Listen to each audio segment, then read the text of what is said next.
아름다운 것들이라는 이제 노래를 했는데요. 당신 처음 오프닝 멘트하고 이거 무슨 상관이 있냐 그래서 제대로 안 들으셨군요. 이거 다시 부를 수도 없고 매우 상관이 있게 불렀습니다. 제가요.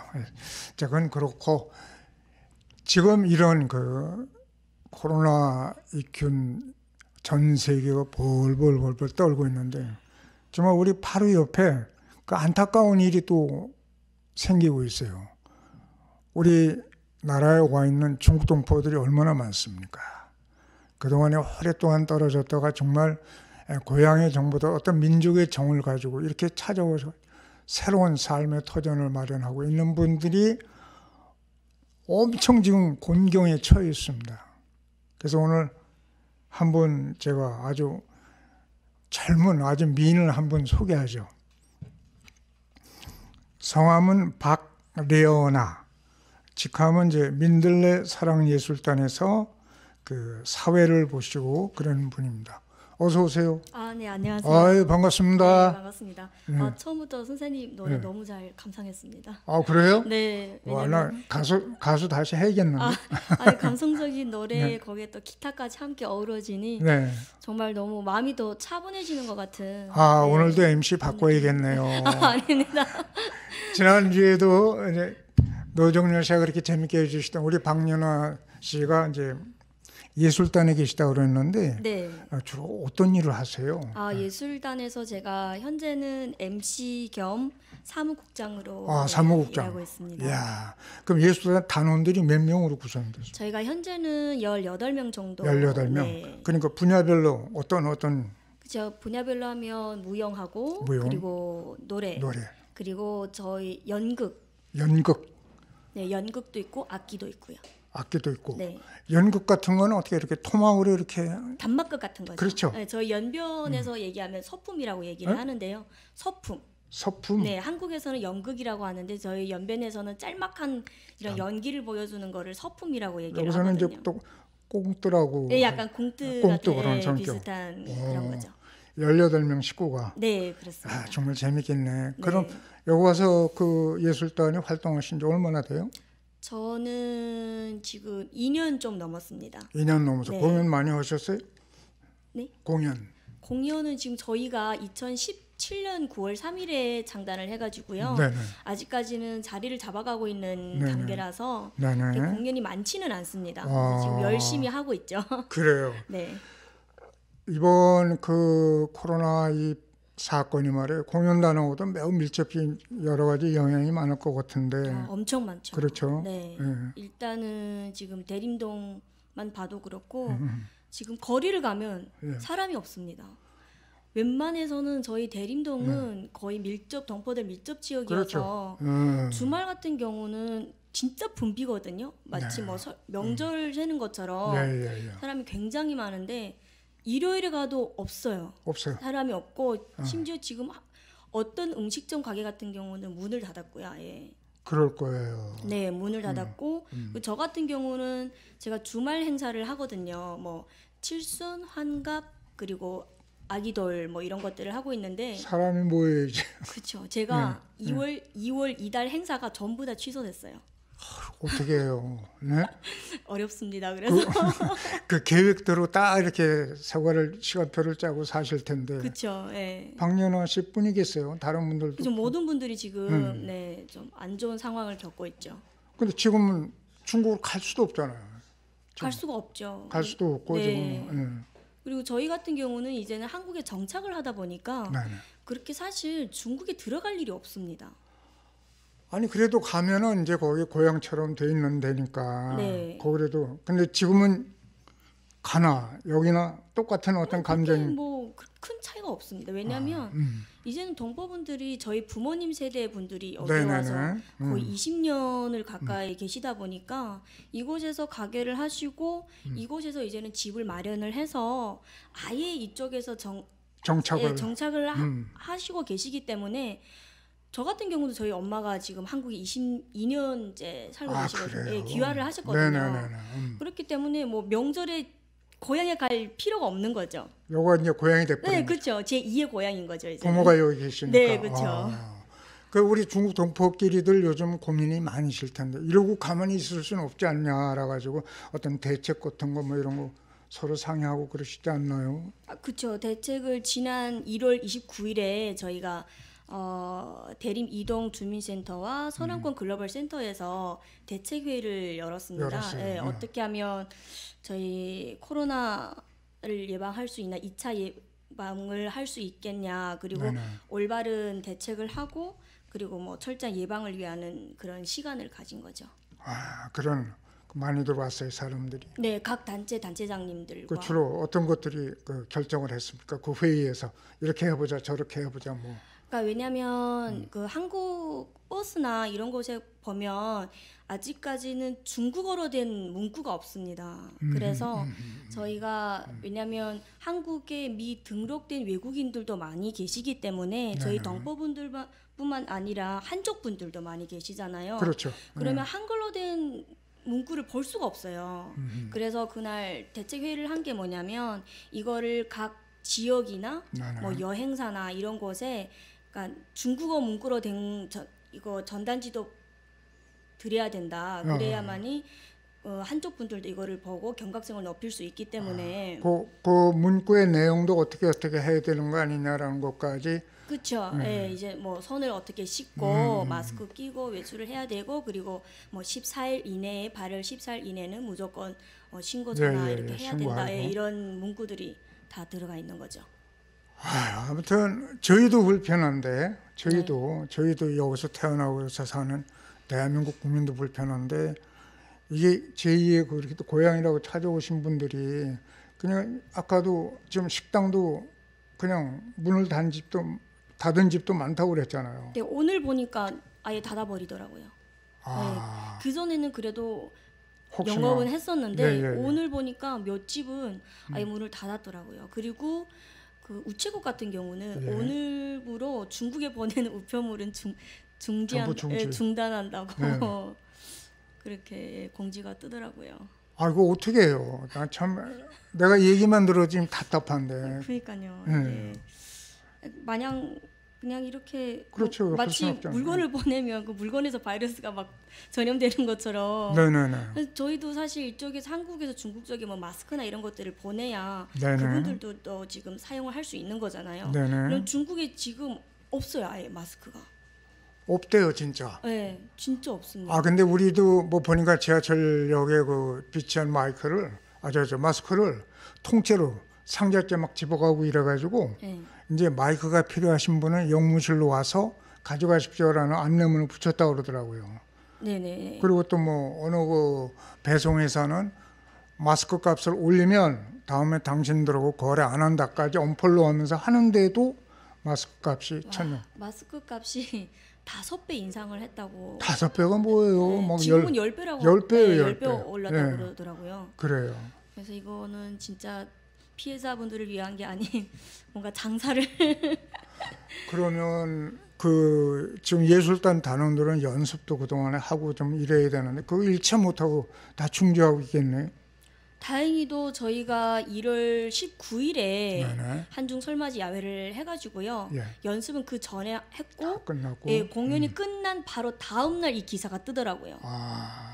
신종 코로나 바이러스가 네네. 공연 끝나고 다음 날 해가지고 그래도 저희 입장에서는 다행인 거죠. 혹시 그 여기 오시기 전에 중국에 어디 연변이라고 그러셨나? 네, 저는 연변에서 왔어요. 혹시 이런 일이 그때도 어렸을 때 그 경험한 적이 있으세요? 중국에서? 어렸을 때는 그 사스라고. 사스. 그때 경험을 했었는데 그때도 사실 되게 이게 확산이 컸다고 들었는데 그때는 너무 어려가지고 이런 데 대한 그런 인식이 그렇게 크질 않았습니다. 그런데 이번에 이제 느껴보시니까 그러니까 체감적으로 이게 너무 확 와 닿으니까 진짜 이게 무시무시하구나, 조심해야겠구나. 그 이건 뭐 우리가 앉아서 꼭 남의 나라, 저한테는 남의 나라인데 중국인데 혹시 개인적으로 중국 사람들의 어떤 그 위생이라든가 뭐 그런 거 유행병이라든가 이런 거에 대한 그 사람들의 어떤 인식이라는 게 그렇게 좀 무뎌요? 사실 동포분들은 네네. 그래도 많이 지금 한국에 와서 한국의 위생적인 부분이나 네네. 이런 뭐 규칙 같은 질서 같은 것들을 많이 준수하려고 노력을 하고 아니, 있어요. 동포 말고 예, 근데 중국인들. 예. 한쪽 분들은 한쪽, 왜냐하면 이게 그 일단은 한국은 쓰레기를 그 음식물 쓰레기나 뭐 재활용이나 분리해야죠. 분리를 해야 예, 되잖아요. 예, 예. 근데 이거를 뭐 구청 쪽에서 토론회 같은데 저희는 동포분들은 참여를 할 수 있어요. 그러면 저희는 그 우리말을 알아들을 수 있는데 한쪽 분들은 우리말을 알아들을 수가 없잖아요. 아, 그래서 이게 소통이 잘 안 되는 거예요. 이분들이 하기 싫어서 하는 게 그러는 게 아니라 이거를 한국에 처음에 왔을 때 언어도 안 통하는데 이게 분리수거 같은 것도 처음에는 시간이 필요하지 않나. 그리고 이게 어떻게 소통할 수 있는 그런 부분이 아직까지는 미숙해서. 그래, 여기에서 네. 우리 한족들과의 그런 관계 우리도 책임이 있네요. 얘기 듣고 보니까. 근데 그쵸, 예. 본토에서는 어때요? 번터에서요? 예, 저희 중국 한족들. 중국에서는 아예 분리수거를 안 하죠. 아, 네, 이런 거 그냥, 없습니다. 근데 예. 작년부터인가 상해 이런 대도시 같은 경우에는 하기 시작했다. 이제 실시하고 있습니다. 네. 네. 야, 그렇게 차이가 날까? 그럼 네. 여기 와서 처음에 우리 이제 4년 되셨나? 4년? 네, 이제 4년 만 돼가지고 4년 됐죠. 제일 깜짝 놀랐던 일이 있어요? 어떤 생활 습관에서 저는 사실 그렇게 별 차이 못 네, 느껴요? 이질감을 그렇게 느껴본 적이 크게 없어서 네. 네, 사실 저는 무난하게 잘 보내던 것 같습니다. 그래, 잘 적응을 또 하셨나 보다. 네, 네. 그렇죠? 네, 근데 음. 이게 처음에는 사실 그 회사 문화가 네네. 저는 그렇게 막 깜짝 놀랐던 것까지는 아니고 적응이 좀 안 되더라고요. 저희 중국 쪽에 있는 회사 문화랑 네네. 이쪽에 한국에 있는 회사 문화가 왜냐하면 저희는 중국에서는 거의 대부분 공무원이라고 하죠. 공무원. 사업 단위 뭐 이렇게 예, 예, 명칭을 예. 하고 네네. 있는데 그쪽에 가면 거의 회사가 크기 때문에 각 이 사무실이 따로따로 있어요. 이게 한국은 거의 기업체이다 보니까 네네네. 한 사무실에 뭐 그렇지, 직원분들 그러면. 예, 예. 뭐 대표님 이렇게 같이 공유를 하고 있잖아요. 근데 저희는 각 사무실마다 따로따로 있기 때문에 서로 간섭을 안 해요. 관여 같은 이런 거를 잘 안 하는데 네네. 제가 처음에 한국에 왔을 때 사무직을 잠깐 했었는데 네네. 대표님하고 같은 사무실을 썼거든요. 누구랑? 누구랑? 저희 같은 사무실. 예 무역 회사 예, 쪽을 예. 통역 쪽으로 네네네. 취직을 했었는데 그때 대표님이랑 같은 사무실 그리고 다른 직원들도 한 공간에서 일을 하잖아요. 네네.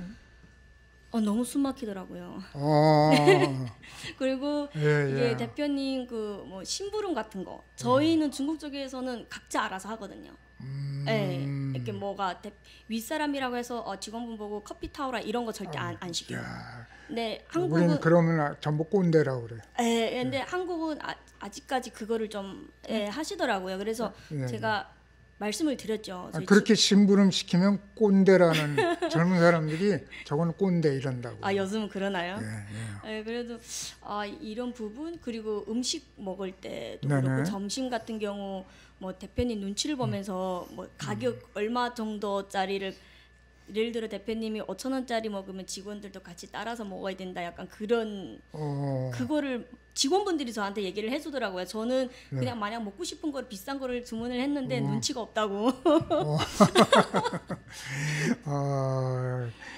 이 지금 외국인이 우리나라에도 아주 100만 단위로 많이 들어와 있거든요. 네. 이제 그 중에 한 분이신 우리 박리연아 씨께서 어때요? 저희는 그걸 실감을 못 하고 있는데 이 서울에 외국인이 이렇게 많은데 앞으로 어떤 변화도 있을 것이다. 외국인들로 하여금 또 외국인들을 대하는 한국인들로 하여금 그런 큰 변화 조짐이 좀 보입니까?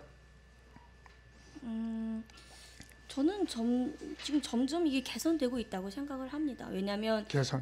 저희 동포 사회에서도 계속 토론회를 하고 있고요. 네네. 어떻게 하면 한국 사회에 적응을 할 것인가, 어떻게 하면 우리 한국에 와서 서로 이게 교류가 화합과 이런 교류가 잘 이루어질 것인가라는 토론회를 자주 하고 있기 때문에 저희 쪽에서는 사실 그렇게 큰 문제가 없거든요. 근데 또 제가 뭐 예를 들면 제 친구는 뭐 회사 이런 생활을 하고 있잖아요.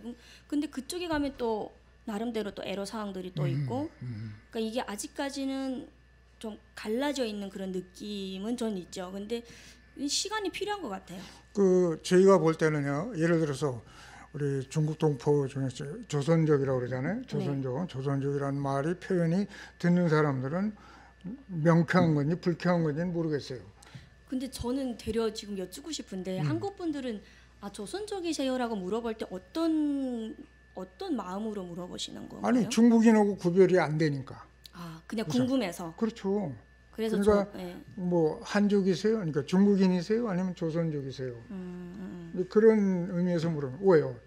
왜냐하면 이게 어떤 조선족 분들은 한국 분들이 조선족이에요 이렇게 물어보면 약간 비꼬는 것 같은 그런 느낌을 받는다. 비하하는 것 비하하는 같다. 느낌으로 받는다라고 얘기를 하는데 저는 사실 어떻게 생각을 하냐면 진짜 저한테 궁금해서 물어본다고 저는 생각을 그렇죠. 하거든요. 예. 물론 그 중에 일부분 분들은 약간 비하하는 말투도 있겠죠. 근데 사실 진짜 조선족 맞거든요. 왜냐하면 중국에서 56개 민족 중에서 그렇죠. 저희가 가진 명칭이 조선족이기 조선족. 때문에 네네. 조선족이라는 명칭이 이게 틀린 명칭은 아니란 말이에요. 근데 이거를 진짜로 궁금해서 물어보는 건지 아니면 그냥 뭐 약간 비하는 섞인 그런 억양이 들어가서 물어보는 건지 그게 또 의심스럽다는 거죠. 예, 그런 동포분들도 계시지만 그냥 저는 동포분들 입장에서도 순수하게 받아들였으면 좋겠어요. 진짜 궁금해서 물어본 것일 수도 있기 때문에 네, 그걸 그냥 당당하게 조선족이라고 얘기하면 되잖아요. 그거를. 근데 또 이런 거 있어요. 이거는 이제 제가 보는 우리가 생각하는 거죠. 중국인은 그냥 중국인이야. 네. 그죠? 근데 조선족은 조선족인데 중국인이란 말이야. 국적은 또. 그렇죠. 네? 예.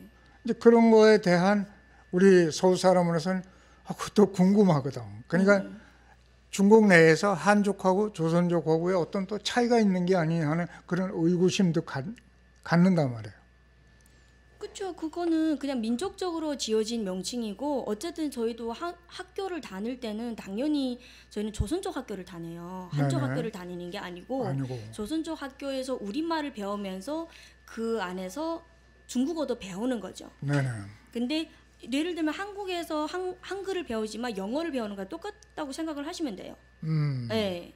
네, 그만큼 저희가 중국어를 좀 중점적으로 좀 배워주는 그런 것도 있고 그리고 대학을 가면 무조건 중국어로 강의를 하시거든요. 그렇죠. 정말. 예. 그러니까 그냥 그렇게 나라 구조가 그렇게 돼 있다고 보시면 됩니다. 그 중국 내에서 그럼 한족하고 조선족들 간에는 무슨 어떤 뭐 이상한 그런 흐름이나 감정이 없어요?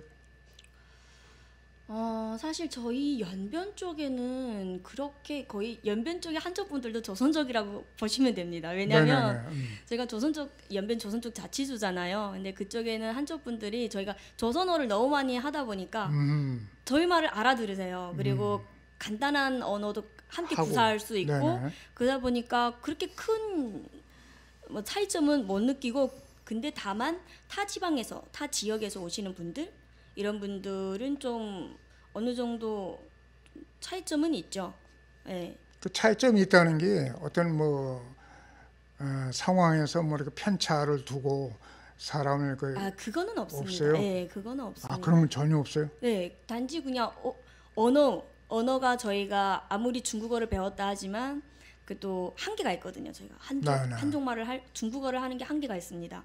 억양이 그렇게 중국스럽지가 않고요. 네, 구사하는 그 언어 폭이 그렇게 넓지가 않고 좀 그런 부분들의 외에는 그리고 음식. 예. 사실 음식은 우리가 한민족이기 때문에 한국하고 똑같거든요. 똑같죠. 예, 입맛은 똑같죠. 예, 입맛은 똑같죠. 이런 데서 사실 부정할래야 부정할 수가 없는 게 한민족이라는 게 음식에서부터 일단 김치 다 같이 드시잖아요. 그러니까 근데 한쪽 분들은 이런 거를 잘 못 드시니까